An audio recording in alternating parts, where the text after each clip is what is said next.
tanggap natin sa sling ng Armalite dong ilalagay. Yan. Ito yung mga gawa natin. So, ito yung pinagayahan natin. Yung luma niya. Yan ang luma. Yan. Yan. Nagdudugtong pa siya dito. Pati dito.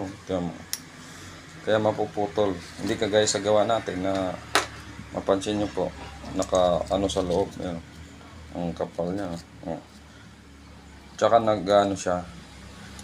Nag 360 ba? Ibig sabihin, paikot-ikot siya, naglalaro. Yun, hindi. Kaya naputol to. Kasi ito, naka-steady to eh. Pag pihit mo, gaganon tong tila. Yan, yung strap. Kaya naputol tong isa. Mapansin nyo, ayan o. Di ba, naputol. Kasi, hindi nagre-reverse yung kanyang buckles. Nag-i-steady lang. Hindi kagaya nung kinabit natin. Na nagre-reverse yan o. May ikot-ikot kung saan position mo. Sumasabay siya sa pagkilos mo. 6 na piraso yan. 6 na sling. Yan. Ang kagandahan ng kinabit nating buckles na dog hook, ano po siya? Hindi siya kinakalawang. Hindi po yung kinakalawang. Kaya mo. Diyan sa gitna. Tsaka makapal. Makapal talaga. Hindi siya kinakalawang. Tsaka yung gawa natin, siya, may slide siya, di ba? Slide. Ayan. Yan ang kagandahan ng gawa natin.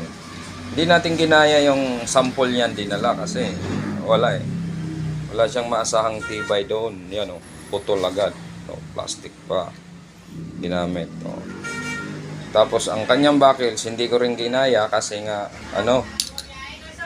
hindi nagre-release. Yan, hindi siya umiikot eh, nag-i-steady siya kaya pag gumalaw ng pakanan, pakaliwa at salibay mo yung Armalite niya, yan mabilis na naputol na nga to.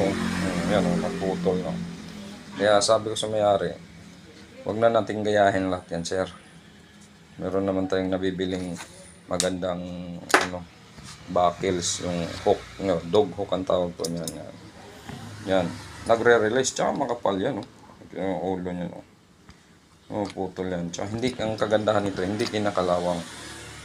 Yan, 6 na piraso lang yan. Yan lang ang ating tanggap.